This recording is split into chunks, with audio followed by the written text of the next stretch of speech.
Hello everyone, welcome back to our channel. आज हम लोग फिर से आ गए हैं एक नई वीडियो के साथ, एक नया टॉपिक लेकर। अपनी पिछले वीडियोस की तरह आप लोगों ने उन वीडियोस को बहुत प्यार दिया था, तो उसी तरह ये भी एक वीडियो है जिसमें आज हम लोग डिस्कस करने वाले हैं गुइलेन-बेयर सिंड्रोम के बारे में। कॉम्पिटिटिव एग्जाम्स में ये टॉपिक बहुत आया है और आज जो हम लोग आपको समझाएंगे उसके बाहर कोई भी क्वेश्चन नहीं जाता है, तो इस वीडियो को लास्ट तक देखना, समझना और इसके नोट्स बना लेना। ये आपके लिए बहुत ही हेल्पफुल होने वाला है। सो हम लोग स्टार्ट करेंगे एक क्वेश्चन से और उसके बाद लास्ट में पूरा टॉपिक डिस्कस करने के बाद हम लोग इस क्वेश्चन का आंसर 1 बाय 1 करके निकाल लेंगे।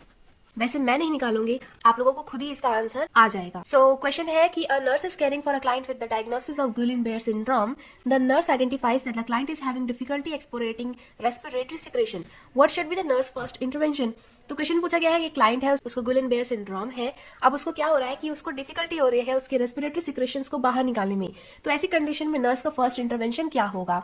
ऑप्शन 1 है auscultate for breath sound, option B suction the client's oropharynx, option C administer oxygen via nasal cannula, option D है place the client in the orthopneic position. तो सबसे पहले हम लोग समझेंगे गुइलेन-बेयर सिंड्रोम क्या है। गुइलेन-बेयर सिंड्रोम पहले हम लोग जानेंगे कि जो गुइलेन-बेयर सिंड्रोम है वो एक परमानेंट डिजीज है कि टेम्पररी डिजीज है। तो हम बता दें कि गुइलेन-बेयर सिंड्रोम एक टेम्पररी डिजीज है। इस जीबीएस के अंदर क्या होता है, तो डीमाइलिनेशन ऑफ पीएनएस, इसके अंदर डीमाइलिनेशन होता है पैरासिम्पैथेटिक नर्वस सिस्टम का।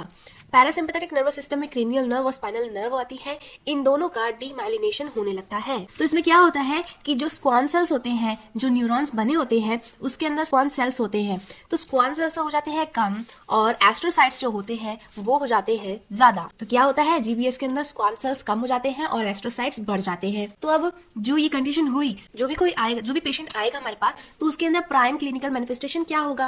तो क्लिनिकल मैनिफेस्टेशन अगर हम लोग पूछे कि इसमें सबसे पहले हम लोग क्या देखेंगे, तो सबसे पहले इसमें होगा असेंडिंग पैरालिसिस होने लगेगा। और ये जो असेंडिंग पैरालिसिस है, असेंडिंग मतलब ऊपर की ओर बढ़ना, तो ये सबसे पहले क्या होगा, एक्सट्रीमिटी से स्टार्ट होगा और ऊपर की तरफ बढ़ेगा, बॉडी के सेंट्रल एरिया में आने लगेगा।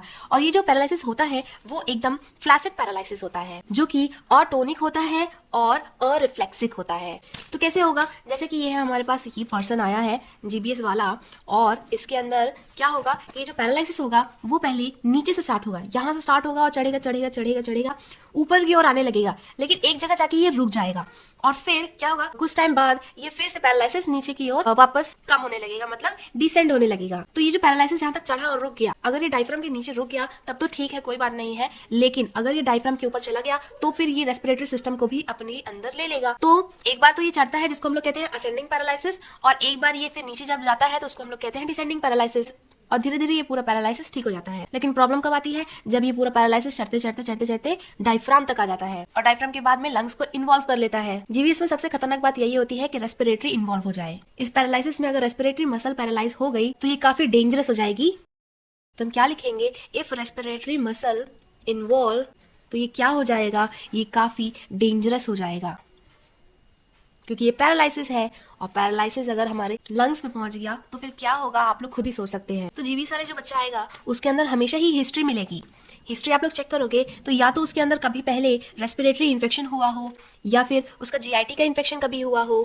रेस्पिरेटरी इन्फेक्शन जैसे कि निमोनिया वगैरह पहले हो गया हो तो उसमें भी रहता है, छोटे बच्चों में दोनों ही कॉमन है। और जीआईटी के अंदर डायरिया बहुत कॉमन है। तो अगर ये हिस्ट्री है और अब एकदम से पैरालिसिस हो गया हो तो समझ लो कि उसको जीबीएस है, क्योंकि ये दोनों ही क्या है, वायरल डिजीज होती है। ये वायरल इन्फेक्शन हुआ, अब इसके खिलाफ हमारे बॉडी में एंटीबॉडीज बनी, तो क्या वो वायरस क्या है, एक एंटीजन है, और एंटीबॉडी बनी तो इसने क्या किया, इन दोनों ने मिलकर क्या किया, डीमाइलिनेशन किया। तो जैसे ही ये कंडीशन हुआ तो डीमाइलिनेशन ऑफ पीएनएस हो गया, पीएनएस का मतलब डीमाइलिनेशन ऑफ पीएनएस मतलब गुइलेन-बेयर सिंड्रोम। तो अब आप लोगों के दिमाग में एक लॉजिक और कंसेप्ट बन गया होगा इस चीज के बारे में। सो हम लोग क्वेश्चन को देखेंगे।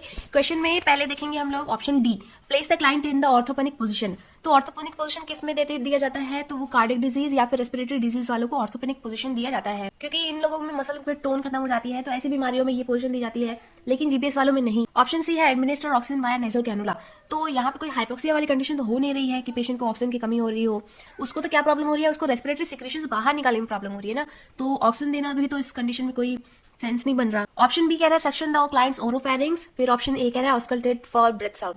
तो क्या होता है कि जब किसी के सिक्रेशंस नहीं निकल पा रहे हैं ना, एक्सपेल आउट नहीं कर पा रहा है, तो उस कंडीशन में सक्शन नहीं करना होता है। तो पहले क्या करेंगे, सक्शन करेंगे। अब सक्शन भी कहाँ तक कर सकते हैं, तो ओरोफैरिंक्स तक ही सक्शन कर सकते हैं, उसके नीचे लंग्स में तो जाके नहीं कर सकते सक्शन। तो इसीलिए पहले सक्शन करो, उसके बाद क्या करो, अस्कल्टेट करो ब्रेथ साउंड्स को। तो इसमें एक क्वेश्चन पूछा गया फर्स्ट इंटरवेंशन, तो पहले हम लोग सक्शन करेंगे, उसके बाद ऑप्शन ए अस्कल्टेट करेंगे, और उसके बाद भी अगर समझ में आ रहा है कि सिक्रेशंस है तो उसके बाद दिया जाता है चेस्ट फिजियोथेरेपी सीपीटी। इसमें क्या करेंगे, मरीज के अंदर परकशन करेंगे, वाइब्रेशंस करेंगे, जिसके उसके सिक्रेशंस जो है वो खुल जाए, और फिर उसके बाद पोस्चर देके उसे ड्रेन आउट करेंगे। और क्या कहे, सक्शन कर सकते हैं ओरोफैरिंक्स का, लंग्स को सक्शन नहीं कर सकते, ये याद रखना। तो ऑप्शन के हिसाब से यही है कि जब इतने सारे सिक्रेशंस उसके अंदर भरे हुए हैं तो हमारा पहला एक्शन यही है कि पहले हम लोग उन सिक्रेशंस को बाहर निकालें। तो चेस्ट फिजियोथेरेपी में भी 3 चीज करते हैं जो कि एग्जाम में पूछा जा चुका है। तो पहले हम लोग करते हैं परकशन, दूसरा करते हैं वाइब्रेशन, और तीसरा करते हैं हम लोग पोस्चरल ड्रेनेज करते हैं। हम क्या करते हैं, मरीज को एक पोजीशन देते हैं, पोजीशन देके हम लोग क्या करते हैं, ऐसा कप शेप का हैंड बनाते हैं, उसके चेस्ट में हम लोग ऐसे टैप करते हैं। ऐसे टैप करने से क्या होता है कि जो सिक्रेशंस होती है वो खुल जाती है, लूज हो जाती है, और इसको कहते हैं परकशन। और उसके बाद क्या किया, ऐसे हैंड रख के उस एरिया में वाइब्रेशन कराया, तो ये क्या होता है, वाइब्रेशन। फिर हम पोजीशन देख के सारी सिक्रेशंस को कहाँ ले आएंगे, ओरोफैरिंक्स में लाएंगे, और उसके बाद फिर हम लोग सक्शन कर लेंगे। तो समझ में आया आप लोगों को? तो हमारा आंसर आ गया है ऑप्शन बी। अब हम लोग अगर ट्रीटमेंट की बात करें कि जीबीएस का ट्रीटमेंट क्या है, तो पहली चीज ये है कि हम लोग देते हैं आईवी इम्यूनोग्लोबिन देते हैं। इसके अंदर क्या होता है, रेडीमेड एंटीबॉडीज होती है, वो दिया जाता है, और ये जीबीएस का पहला इलाज है। फिर दूसरा इलाज है प्लाज्मा फेरेसिस। प्लाज्मा फेरेसिस क्या है, इसमें प्लाज्मा को क्लीन किया जाता है, या कहे प्लाज्मा को ही धो देते हैं। इसके अंदर क्या होता है कि जो एंटीजन एंटीबॉडी का कॉम्प्लेक्स बना होता है उसमें से इन दोनों को अलग कर दिया जाता है, धो दिया जाता है, और जो पैरासिम्पैथेटिक नर्वस सिस्टम के डीमाइलिनेट हुए स्क्वान सेल्स होते हैं उनको भी हटा दिया जाता है। तो ये था पूरा जीबीएस के बारे में। अगर आपको एक्सप्लेनेशन अच्छा लगा तो आप कमेंट करके फीडबैक जरूर दीजिएगा, आपको समझ में आया और क्या ये हेल्पफुल था। हमने बहुत ही शॉर्ट नोट में आपको पूरा जीबीएस समझा दिया, और इसके बाहर तो एग्जाम में पूछता भी नहीं है। सो अगर आपको एक्सप्लेनेशन अच्छा लगा तो थैंक यू सो मच। इस वीडियो को लाइक करिए, शेयर करिए, और हमारे चैनल को सब्सक्राइब कर लीजिए। Thank you so much for watching.